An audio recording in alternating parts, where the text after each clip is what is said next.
Good evening and welcome to Scotland at 7 here on Broadcasting Scotland. My name's Kenny McBride and I'm joined this evening, if we can get them up on screen.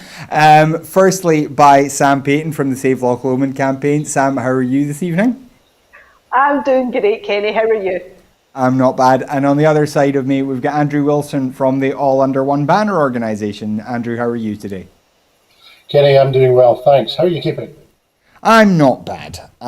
So we start this evening, as we always do, with our coronavirus statistics update. And as of 2 p.m. today, a total of 308,046 people in Scotland have been tested through NHS Scotland labs and UK Government regional testing centres. Of these, 289,673 were confirmed negative, 18,373 were positive. Today there were 5 new confirmed cases of COVID-19, but there was no new deaths of people who have tested positive again today, which is now 7 days in a row with no new deaths being reported on that daily tally.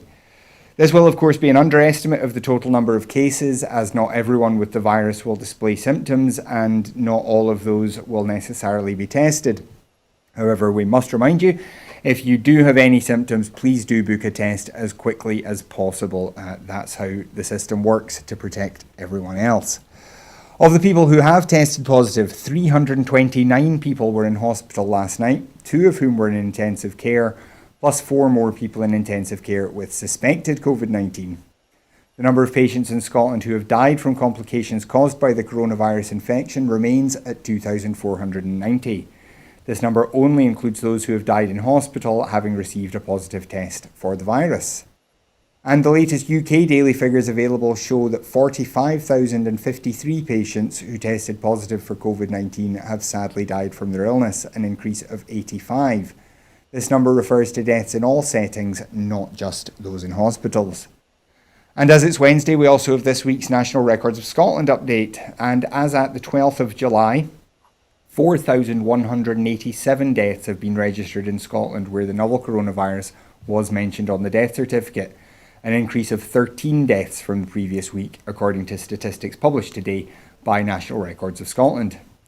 Updated analysis covering the period from the 1st of March to the 30th of June on mortality by occupation, deprivation, pre-existing conditions and by urban and rural areas has also been published today. The key findings remain similar to those published last month for the period the 1st of March to the 31st of May, and show of all deaths involving COVID-19 between March and June, 92% had at least one pre-existing condition. The most common pre-existing condition was dementia and Alzheimer's disease, representing 31%.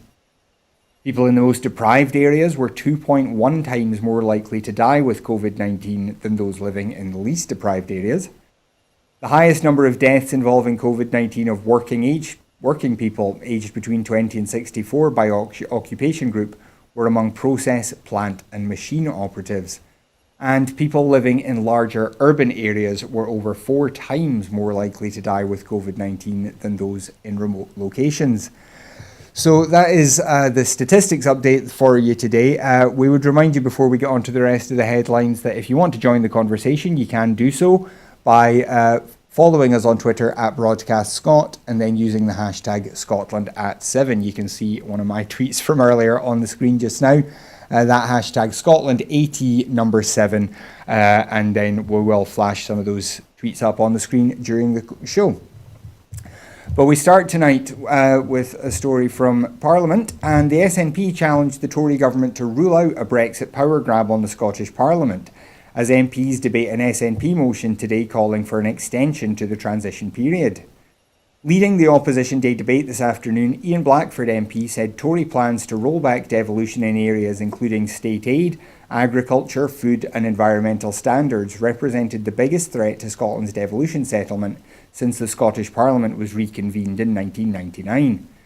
The SNP Westminster leader also called on Boris Johnson to accept the extension to the transition period on offer from the EU, warning that crashing out with a bad deal or no deal in the middle of a global pandemic and economic crisis would damage the economy and hinder the recovery. Scottish Government analysis has revealed that ending the transition period in 2020 could remove £3 billion from the Scottish economy in just 2 years, on top of the impact of coronavirus. Polls show the majority of people support an extension to the transition period. A survey by Focal Data found 83% of people in Scotland and 77% across Britain say the UK government should agree to an extension. So Andrew, I'll come to you first on this. The Scottish Government and the SNP have been repeatedly accused of confecting a grievance during this discussion. What do you make of the current debate that's going on over the way the devolution settlement is affected by Brexit? I think the issues couldn't be more serious, Kenny. I think we see two issues. Firstly, there's the manner in which powers which are being returned from Brussels are then in turn handed to Holyrood. There's that process, and I don't think that process being operated by the Brexiteers in the Tory party is an exercise that we can rely on with any degree of confidence.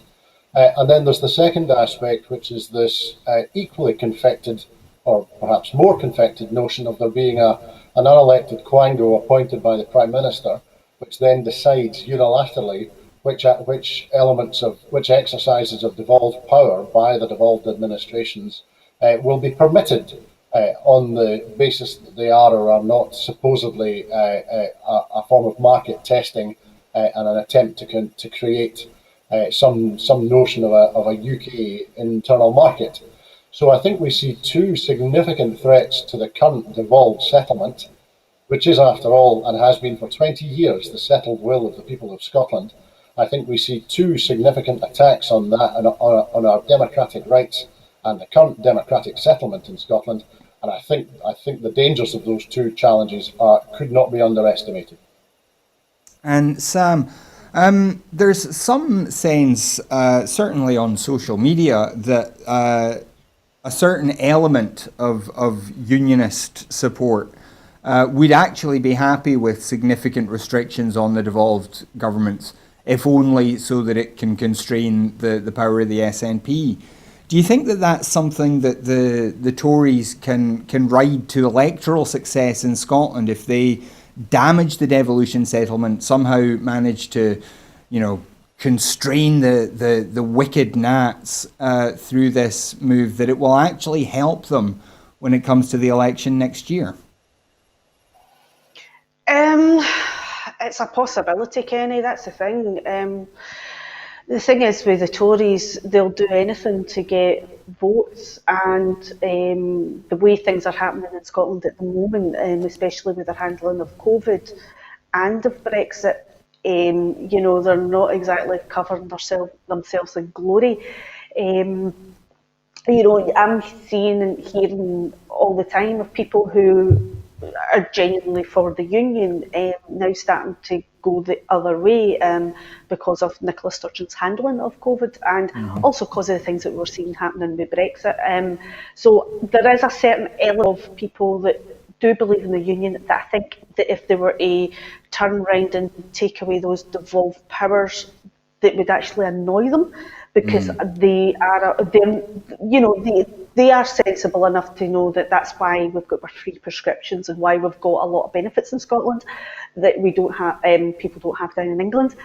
So, but there is an element of people who want to stay part of the union who do not understand or get that bit, the benefits of the devolved parliament, and they would, if the Tories were to turn around and say, we can quash down, the independence movement, and we'll take away their powers.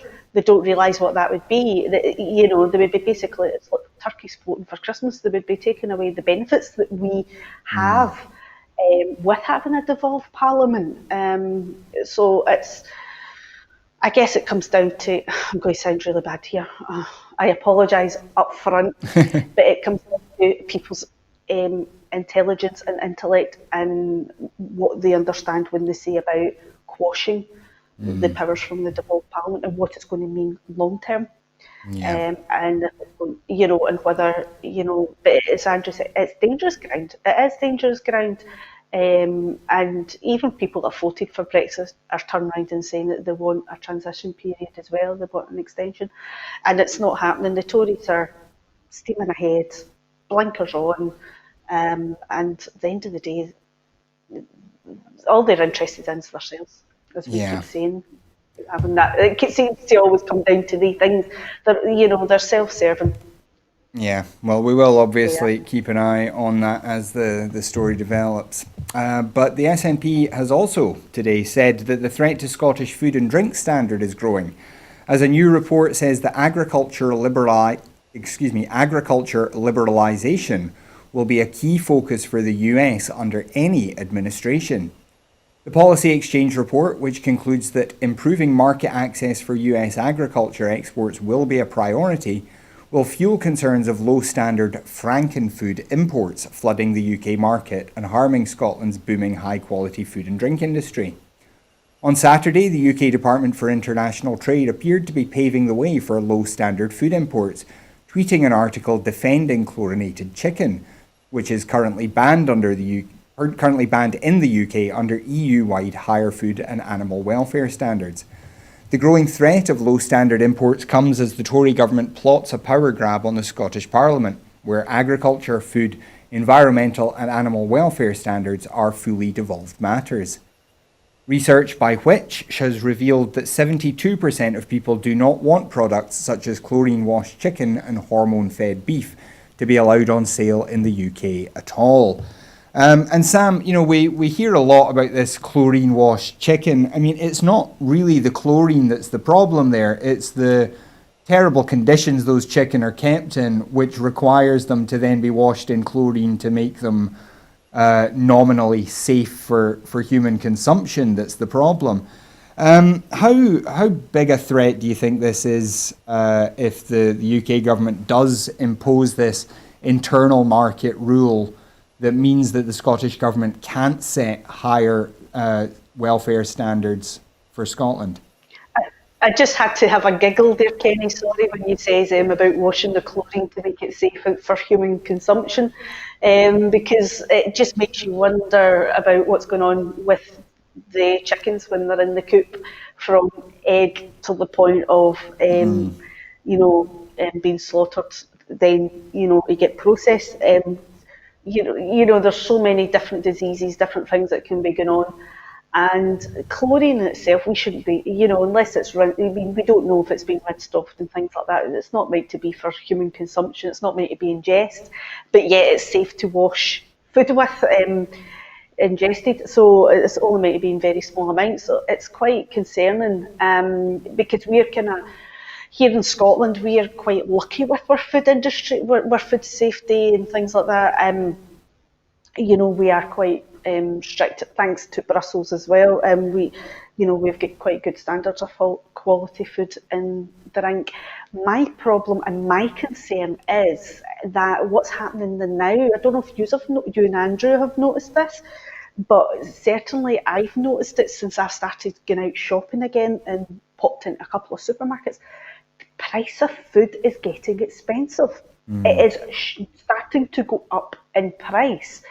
My concern is what's going to happen is they're slowly raising the prices of food, and then when they introduce this cheap and nasty food, people are going to be more willing to accept it because they're desperate, and that's what's in their pocket, in terms of money. So that's one of my concerns as well at the moment, and what's happened just at this moment in time, not what's down the line, that they're already preparing us for that by putting the price of food up.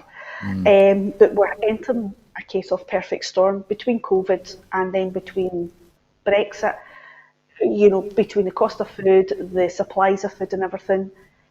It is getting really worrying. It's getting quite scary, actually. Well, we move on again, and the SNP has said that Labour is ducking its responsibilities on Brexit after the party confirmed that its MPs would abstain on cross-party calls for an extension to the transition period. With just 5 months to go until the UK is due to crash out of the transition period in the middle of a global pandemic and an economic crisis, Pete Wisher MP said that Labour and the Tories were putting jobs and the economy at risk by piling crisis on crisis. The SNP MP called for the Tories and Labour to accept the EU's offer of an extension to avoid the risk of a bad deal or no deal outcome, at a time when many businesses are already struggling to survive. Thousands of jobs are being lost and the UK could face a second wave of infections. Scottish Government analysis has revealed that ending the transition period in 2020 could cut £3 billion from the Scottish economy in just 2 years, on top of the impact of coronavirus. The Opposition Day debate follows calls for an extension by the governments of Scotland and Wales and 6 opposition parties across the UK, including the SNP, the Lib Dems, Plaid Cymru, the SDLP, the Green Party and the Alliance Party. And Andrew, this is one of the problems that we have with first past the post elections, is that you can have 6 opposition parties calling for something and they have absolutely no power. And even if the Labour Party did join them in this call, the political pressure they can muster in Parliament is pretty limited, isn't it? Yes, Kenny, that's right. I think we're perhaps seeing here another symptom of it's either incompetent or dysfunctional operations within the Labour Party. As I understand it, it's Labour Party policy in Wales to seek an extension, but apparently it's not in Westminster, where they're abstaining from making the argument. And I suspect it's not at all clear what Labour Party policy in Scotland is, because Labour Party policy in Scotland is seldom very clear.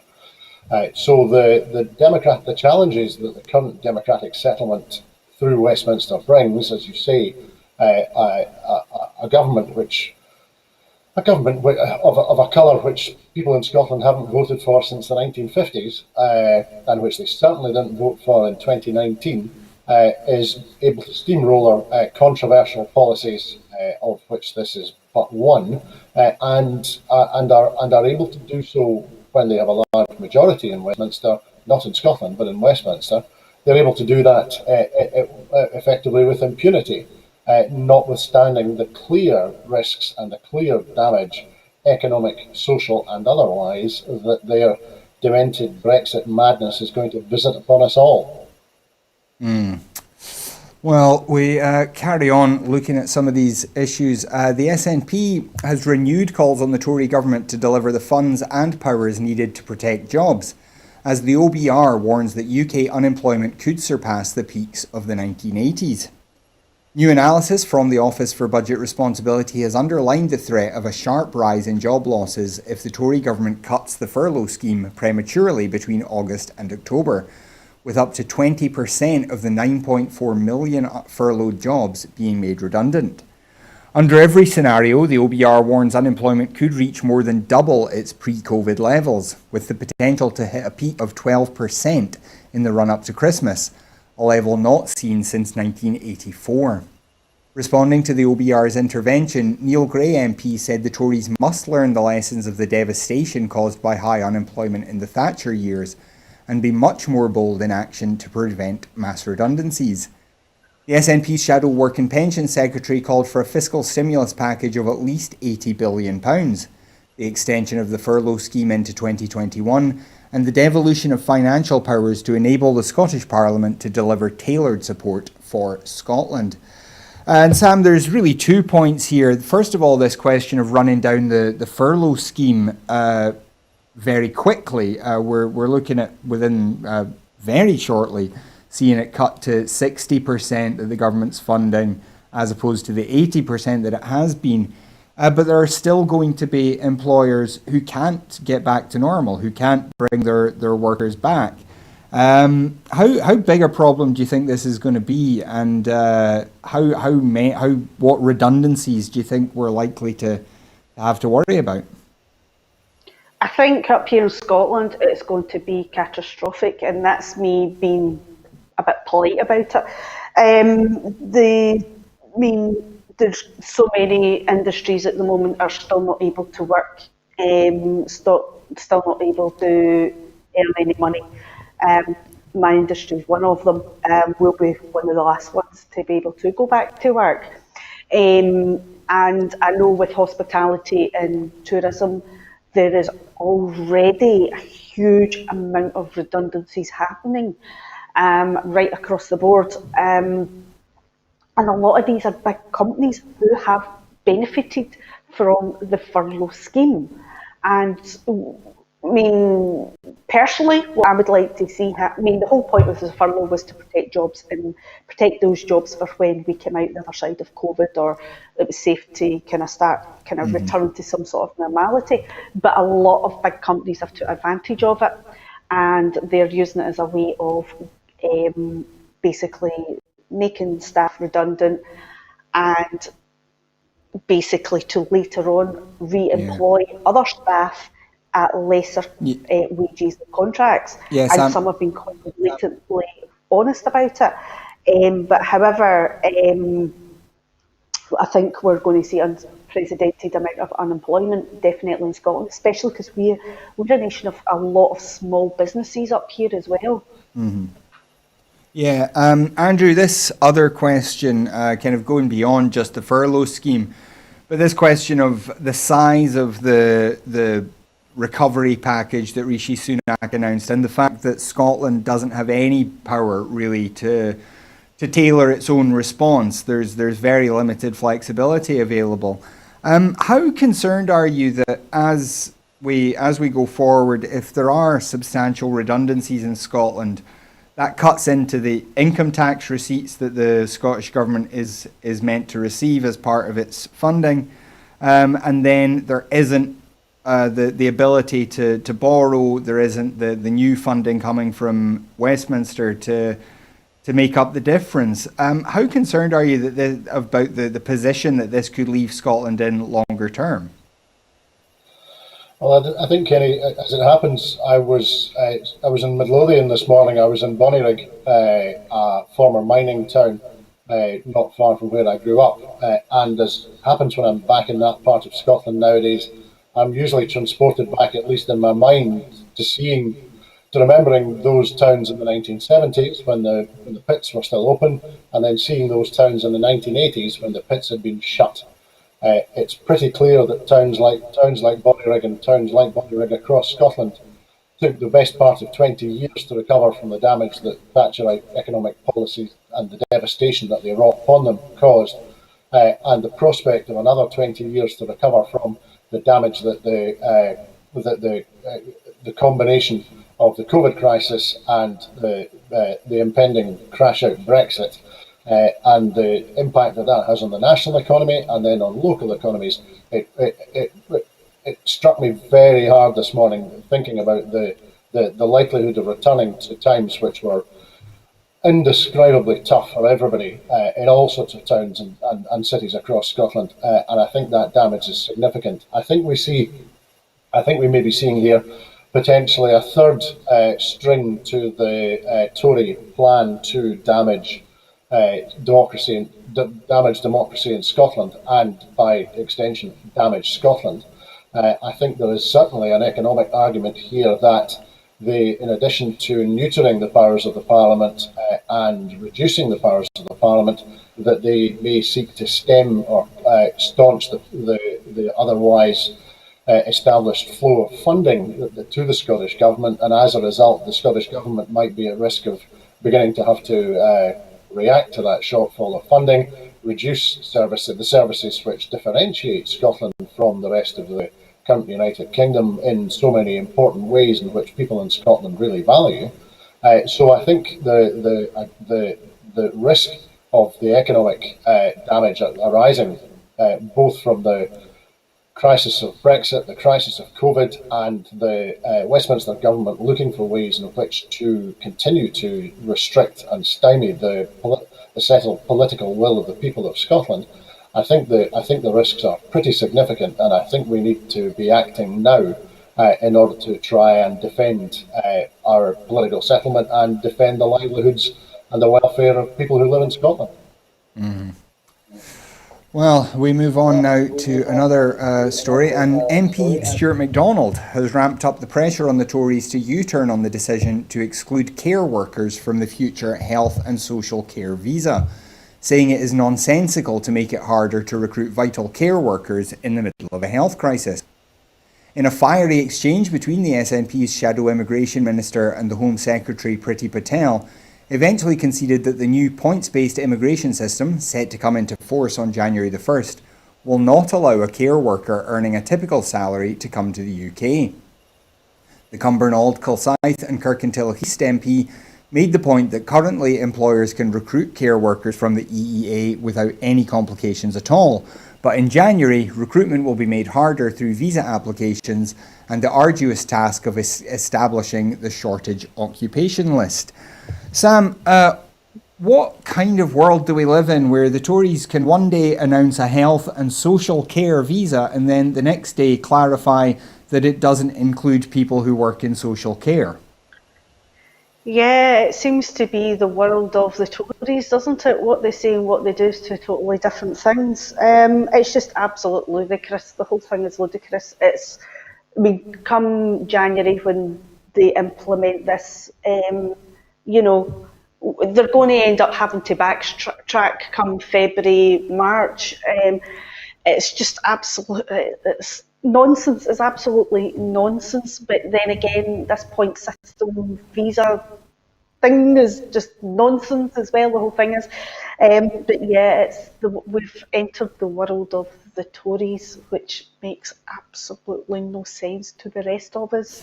It's all about money. It's all about profit. It's all about money and profit. That's it. Yeah. It's not about anything else. It's not about people. It's not about healthcare or nothing.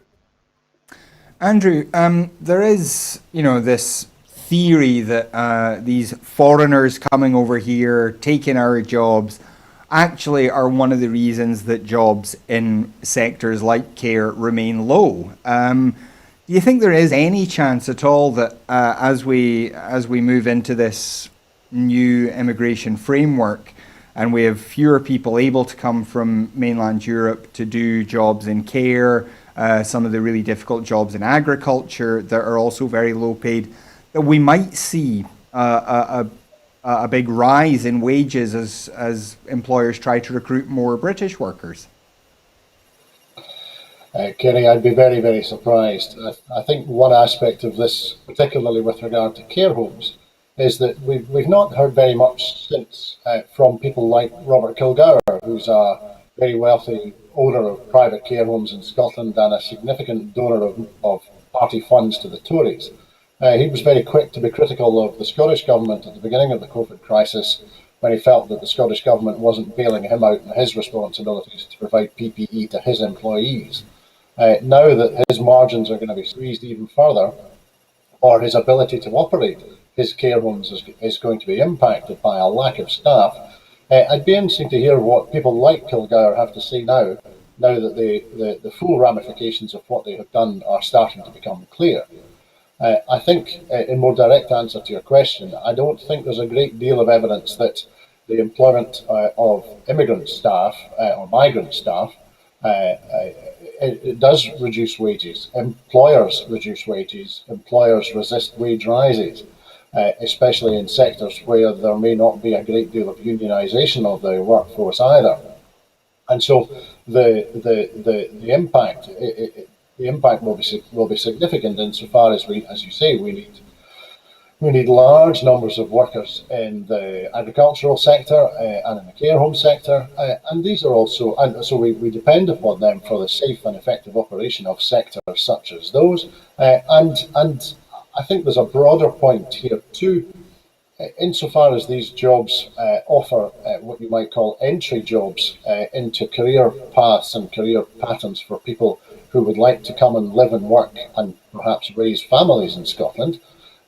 These jobs are often, I can think of a number of friends for whom these kinds of roles have been stepping stones as they establish themselves in a new home, a new country first, and then move on to exercise and use undoubted skills and expertise and training that they have received in other countries, and they begin then to embed themselves and settle in Scotland and move into higher paid jobs. So the role of these, the position of these roles, especially in the care sector, as being jobs that people can come into fairly quickly, but then as they allow people to establish themselves in Scotland, for example. I think these roles are very important for the workers, and that's not to say the importance of these roles for the people who they serve, be it those of us who consume soft fruit from Tayside, or those of us who have families and loved ones in care homes, both sectors which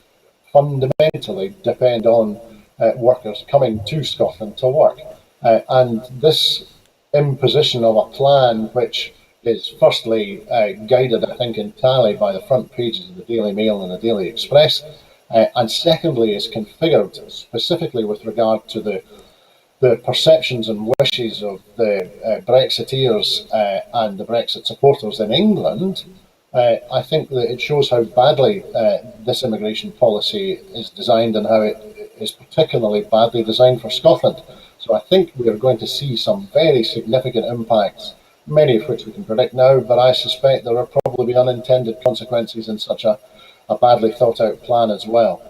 Well, we move on now to a big media story, and the BBC has today announced that it will cut 520 jobs in its news operation, 70 more than the number of layoffs announced in January, which were put on hold due to the COVID-19 pandemic. Director of BBC News and Current Affairs, Fran Unsworth, said the corporation had to change to be sustainable. The cuts are a long-delayed response to the 2015 licence fee agreement negotiated with the Conservative government. The plan will see the broadcaster produce fewer stories, with its output more targeted and aiming to have more impact. Staff on major programmes, including Today and The World at One, are privately warning that the cuts will mean fewer news stories and more commentary on news from across other programmes on the network. The announcement follows last week's decision to cut 450 jobs, mostly in regional news, across England. Andrew, if I could come to you first on this. A lot of us may not necessarily think the BBC always does a great job, but cuts in especially local news gathering of this scale are quite concerning, aren't they? Yes, they are, Kenny. I suppose in one sense, the current circumstances we find ourselves in, the manner in which Broadcasting Scotland now produces programmes has changed because of COVID, and so we use technology, whereas we might otherwise have been physically with you in the studio. So there's a de-manning that arises with the increased use of technology. That's true. However, the strength and the strength and capabilities of a local third estate of press in Scotland who understand Scotland is critically important. I think it's now fairly broadly accepted, even within the BBC, that one of the core causes of the difficulty that they encountered in their shambolic coverage of the referendum in 2014 was that once the BBC had realised the seriousness in news terms of the story of the referendum, they immediately dispatched a number of producers and editors from London to Glasgow who had no idea what was going on. And at a time when the quality of the BBC's reporting of that story should have been improving, it deteriorated because it was the programmes and stories were being written and created by people who really didn't understand or care what was going on. So, in that sense, a vital and informed local media is important. As a matter of democracy, we need journalists who are able to do their job and do it well. The media in Scotland struggles from a clear and present bias against the government in Scotland, mainly because almost all media outlets in Scotland are owned and controlled outside of Scotland, which inevitably leads to problems. But I think the challenges that an uninformed or a weakened press in any democracy are not to be ignored. I suppose in this story there are always tiny little chinks of light, and I think I'm correct in saying that as part of these cutbacks, Paisley's finest, Andrew Ferguson Neil, will no longer be gracing the screens of BBC One with his politics programmes. So that's a small benefit, but otherwise, and I'm being glib there, but otherwise, I think there are major challenges here if we see a continuing diminution in the quality and the depth of the journalism coming from the BBC in Scotland and across the UK. We will say, of course, that if Andrew Neil wants to come and do a hard-hitting interview show here on Broadcasting Scotland, he will be made very, very welcome. We move to the Middle East now, and airstrikes on Yemen's northern province of Al Jauf killed at least 7 civilians today, residents and an official from the Houthi movement said, in the third such incident since June, as violence resurges in the war-damaged country. The Houthi Health Ministry spokesman said air raids by a Saudi-led coalition hit residential houses in the Al Hazm district, killing 9 people, including 2 children and 2 women. 2 residents told reporters that 7 people had been killed. Coalition spokesman Colonel Turki Al-Malki said the reports will be investigated. We take this report very seriously, and it will be fully investigated, as all reports of this nature are, using an internationally approved independent process. The alliance intervened in Yemen in March 2015, soon after the Iran-aligned Houthi movement ousted the Saudi-backed government from power in the capital, Sana'a. Violence has picked up since the expiry in late May of a temporary ceasefire prompted by the coronavirus pandemic, with the Houthis repeatedly staging missile and drone attacks on Saudi cities and the coalition retaliating with airstrikes. The UK government announced last week that it would resume arms exports to Saudi Arabia after ruling that human rights abuses in Yemen were isolated incidents. Sam, this resumption of this long-standing conflict in Yemen, it doesn't seem that these isolated incidents are actually all that isolated, does it?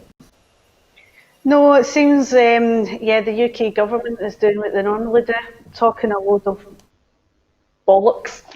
That's not isolated, it's happening, and they are part of the problem. They are, supplying and weapons, and at the end of the day, innocent people are getting killed. And I can't say too much about this because I'll just end up in a rant, Kenny, and I'll end up it makes me so angry that the fact that innocent people are getting killed and something could be done.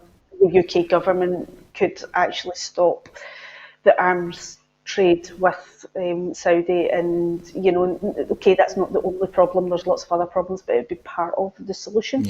I'm going to just because I'll turn to Andrew then. Andrew, please do. Andrew, is it possible to have an ethical arms trade, do you think? Now, that's an interesting question that we could have for a Friday evening show. It's a very broad topic, and I would completely agree with Sam's point. These incidents will not have felt isolated to the people who were killed or their families. I think, to return to your question, I think the conflict in Yemen is an example of a dirty little war, which takes place for regional reasons, but which has the larger military powers, and I include the United Kingdom in that, standing closely behind, using it as a means either to sell equipment and technology and training, or to practice and to exercise military activities under the guise of coalitions or providing support to others. So I think in the circumstances of the activity in Yemen, it is impossible. The participants have indicated that it's impossible to operate it in any ethical manner. The deliberate targeting and starvation of civilians are two very good examples of how it is not apparently possible for them to conduct this conflict in any manner that would be described as ethical. As for the ethics of the arms trade, I think that we have rules and regulations and legislation, both nationally and internationally, which rules have been put in place in order to seek to, if not enforce ethics, but certainly to enforce defensible ethical behaviours. And the challenge, however, I think that we face is that in exercising those rules, governments, especially UK governments, find it very hard to ignore the positions and the arguments, excuse me, that are put forward by the arms industry. I think we've seen that time and again. I've seen that for a very long time. So whilst I think it is possible to have an ethical arms trade, and I think the arms industry in the UK would argue that they are ethical because they comply with the law, I think the challenge is sometimes the implementation of those laws by politicians rather than by the manufacturers themselves.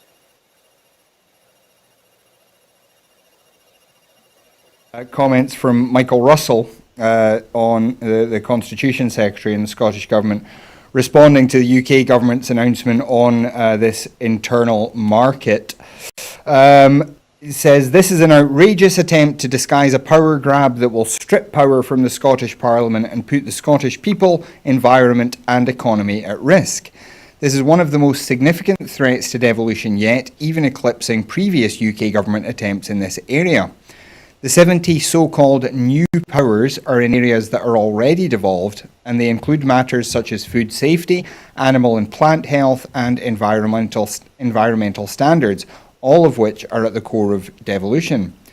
While mutual recognition of standards and regime across all areas of non-discrimination may sound innocent, what they disguise is a mechanism that will enable the UK government to impose lower standards on Scotland, for example in food safety and environmental protections, as it seeks to achieve trade deals with countries outside the EU. There is more to it, but Andrew, if I could come to you on that. Do you think Michael Russell is going to be heard in making these points, either in the halls of power in Whitehall or in the wider public in Scotland? Do you think people are going to react to this? Well, there's two things here, Kenny. Firstly, there is the white paper, I think, is to be published tomorrow by the UK government, setting out how this scheme is supposed to operate. And as it happens, as I understand it, there's a joint ministerial committee tomorrow afternoon. The JMC is the formal mechanism by which Westminster communicates with the devolved administrations in Wales, Northern Ireland and Scotland. And I am absolutely confident that Mike Russell's voice will be heard at that meeting tomorrow. I am absolutely sure it's going to be an absolute steerhead rammy. I'm very confident of that. And so in the halls of power, quite literally, I suggest that his voice will be heard tomorrow. More broadly, yes, I do think some people are starting to are becoming aware of the challenges that this political wheeze from Westminster will have for us.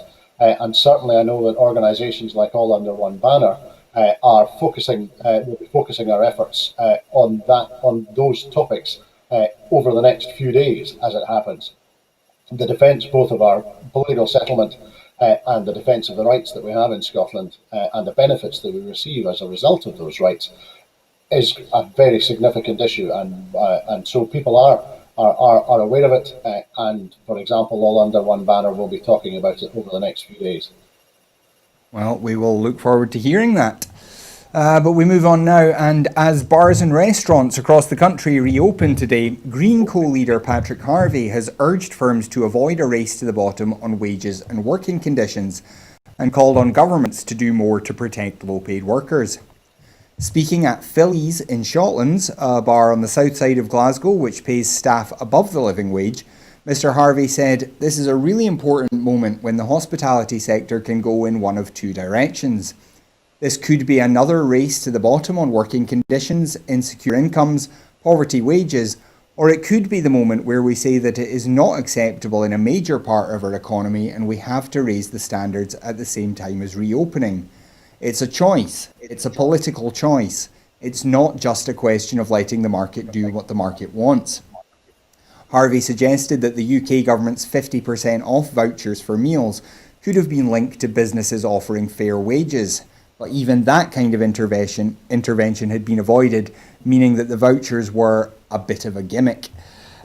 Sam, do you think this is something that the UK government should have considered when it was offering these vouchers, that, you know, it should only go to bars and restaurants that were paying the living wage? Yeah, it should have done, but again, it's the Tories, isn't it? Crikey, that's all I've been saying tonight. Oh, well, it's the Tories.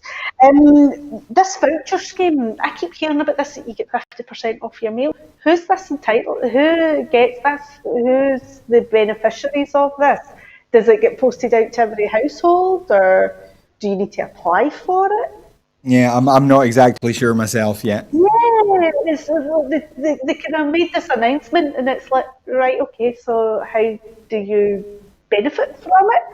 I'm just wondering, that was all. But yeah, with Patrick Harvey, the only thing I disagree is a political decision. I don't think it is a political decision. It's a lifestyle choice, and it's an economy. You know, how you want your economy to be. It's how you want your lifestyle to be in the future, and you know, at the end of the day, we need to use this as the perfect opportunity to mould Scotland into what we want for the future, and that comes right down to the businesses who are employing staff to set standards and set those higher standards as well, to take us forward, because we all know if people are well looked after by their employer, their health and well-being is a lot better, their spending power is a lot better, and sick days are less as well. There's less strain on the economy for the welfare system. So it's about you know, people rethinking about how they treat their staff, and yeah, that should be happening now. And it would be really nice to see it happening now. And I apologise, the ice cream van is just right outside my door. Well, I'll turn. Go and get an ice cream cone. I'll turn to Andrew just now. Then, Andrew, we have talked a lot on the show about this being a kind of inflection point where we can think about doing things differently in our economy for the future. Do you see any signs that either the UK or the Scottish government is making those kind of fundamental decisions to say that, for example, subsidies are not going to go to companies that don't do the right things? Well, I think we will probably see different approaches from Holyrood and from Westminster. I think what I take from the way that Westminster is behaving is that they're determined to return to the ways that existed before the COVID crisis appeared. And so symptoms of that include the determination to pay subsidies and furlough and other payments to corporations that are based for tax reasons in tax havens. Whereas I think in other European countries, if you were registered offshore, you would not receive support from the government. In Westminster, of course, most of the businesses are registered offshore. And so that has continued. So that challenge, I think the Scottish Government's approach is likely to be different to that. But as we've been discussing through this programme, the powers that the Scottish Government have in these areas are very limited, and it's difficult to take the metaphor forward. It's difficult to mould anything with one hand tied behind your back. So the challenges are significant. However, as matters of policy, I think the Scottish Government has been clear that it wishes to accelerate the current policies with regard to the decarbonisation of Scotland's economy, for example, and to pursue a green agenda. And so I think we will see initiatives and attempts to pursue that in limited terms from Holyrood, because the limitations that are imposed upon Holyrood from Westminster. But I do think that we will see attempts to encourage employment and encourage industries which will improve the lives of the people who live and work in Scotland. Well, updated guidance on managing the coronavirus pandemic has been published by the Scottish Government. As restrictions ease, the way Scotland deals with COVID-19 is now shifting from containing the virus nationally through lockdown to monitoring and responding to localised outbreaks wherever and whenever they occur. COVID-19 surveillance and response sets out how existing planning arrangements and guidance will be applied to continue to suppress the virus at a national and local level, including the timely and coordinated sharing of data between key organisations, including local health professionals, local authorities and other local responders. The publication is accompanied by updated Public Health Scotland guidance on the management of public health incidents to reflect the new COVID-19 legislation. NHS Scotland's Test and Protect programme will continue to play a significant role in the ability to monitor the ongoing impact of COVID-19 within communities across Scotland. Sam, we had a number of criticisms of the way the Scottish Government managed the crisis earlier in the pandemic, but the way the pandemic has been handled in Scotland more recently is pretty good, isn't it? Yeah, it has. It's been fantastic. Yeah, at the beginning, probably like I was even critical. Everybody was critical. We should have went into lockdown earlier. We should have done this. We should have done that. But the main point of the fact is the way it's been handled throughout.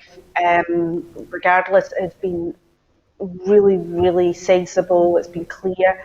The information has been coming out daily. The daily briefings are still ongoing.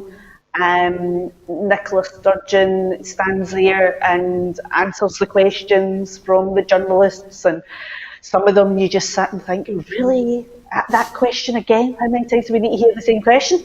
But no, they have handled it really well. There's still a lot of things that is still uncertain.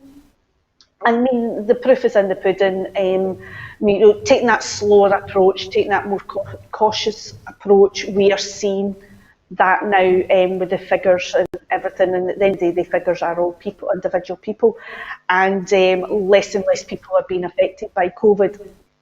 And that's down to the clear way it's been managed, and and the way the information's been brought across. It's been, given across in an adult fashion. It's not been, mixed messages and, what's coming out of Downing Street, which is just absolutely diabolical. Nobody knows whether they're coming, they're going, or what's happening.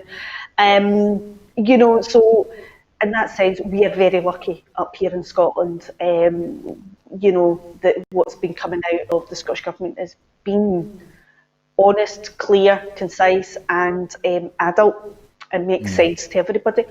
And we have taken the right route to a bit slow.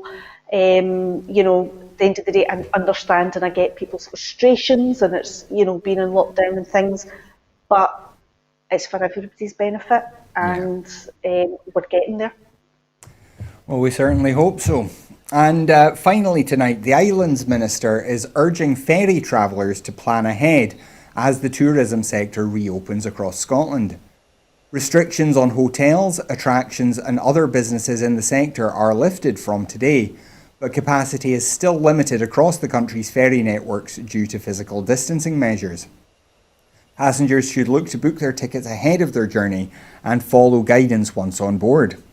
Speaking during a visit to Ardrossan Harbour to thank CalMac staff for their hard work during lockdown, Minister for Energy, Connectivity and the Islands, Paul Wheelhouse, said, "I'd like to thank staff on all of Scotland's ferry networks for their hard work and passengers for following the travel guidance, which has allowed us to keep these vital transport links operating throughout the lockdown period. I'm pleased to see that both CalMac and Northlink increased their capacity with the move to 1 metre physical distancing, but it's important to remember that capacity challenges will remain as a result of these measures that are required to protect public health." Andrew, this is not something that other governments in the UK have to deal with on anything like the same level. Do you think this is going to be something that the ferry companies can manage, being with such massively reduced capacities? Well, it's a very good point, Kenny, and as it happens, I was looking at the CalMac website just last week in connection with possible travel on ferries. I think CalMac and Northlink have done a very good job in circumstances which are unprecedented and very challenging for them. They have continued to operate what are lifeline services in many cases, both lifeline for people and economically lifeline as well. I'm thinking of, for example, the dependence of our national economy on the transportation of whisky from Islay, which is by ferry. So the CalMac and Northern have done a grand job. I can see from the CalMac website that they see that the circumstances in which they operate are going to continue to evolve and change, and so they are going to have to continue to evolve and change the way in which they operate their ferries. However, I think it's clear that as you say, the change, if they're able to provide mitigation on board, then they can move to a 1 metre social distancing on board, and I think that will significantly help. But there will still be, I think with the 2 metre social distancing, it was something like 15 to 18% capacity for passengers. I suppose the move to 1 metre social distancing might double that capacity, but that's still very, very limited.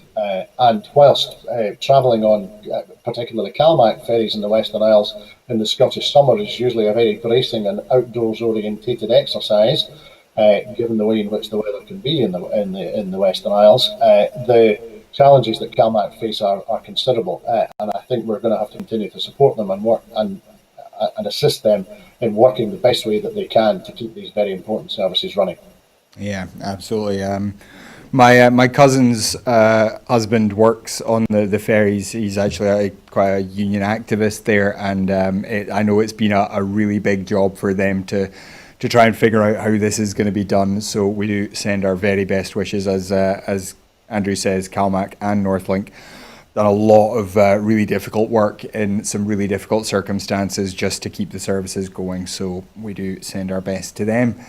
But that is all we've got time for this evening. So I would like to thank Andrew and Sam very much for joining us. It's always a pleasure to have them. And we'd like to thank you at home for joining us as well. You're the whole reason that these shows exist. So thank you very much for joining us. If you're able to support Broadcasting Scotland, we would urge you, please, if you can, to do so. Please do go to broadcastingscotland.scot/register. Sign up there as a supporter, and your £5 a month makes a big difference to what we're able to do here at Broadcasting Scotland. We've just been able to install some new sound software, which makes it a lot easier for us to have these remote conversations. But all of these things cost money. And we can't do that without your support. So if you can support us, please do. If you can't, we do understand not everybody has the money to spare to donate to something like this. But you can still help us out if you follow us on Twitter at Broadcast Scot, find us on Facebook as well, and then share the shows around from there. Let people know why you support Broadcasting Scotland. Let them know what highlights you've heard, maybe something somebody has said on the show that you think somebody else needs to hear. Let them know, share the shows around, and that's how we can spread the word and start to build a bigger audience and a bigger, better broadcaster for Scotland. As we said earlier, the BBC may be shedding staff. We are trying desperately to gain them. So if any of those newly redundant BBC staff want to keep their skills ticking over, just get in touch with us here at Broadcasting Scotland. Let us know what skills you have, what skills you want to develop, and we will find a role for you here. So that is all we have time for this evening, though. So once again, thank you to Sam, thank you to Andrew. Gordon will be back again tomorrow at 7. I will be back again on Friday with another special show, and then back again on the Full Scottish on Sunday. But until then, thank you very much for joining us. Have a great evening.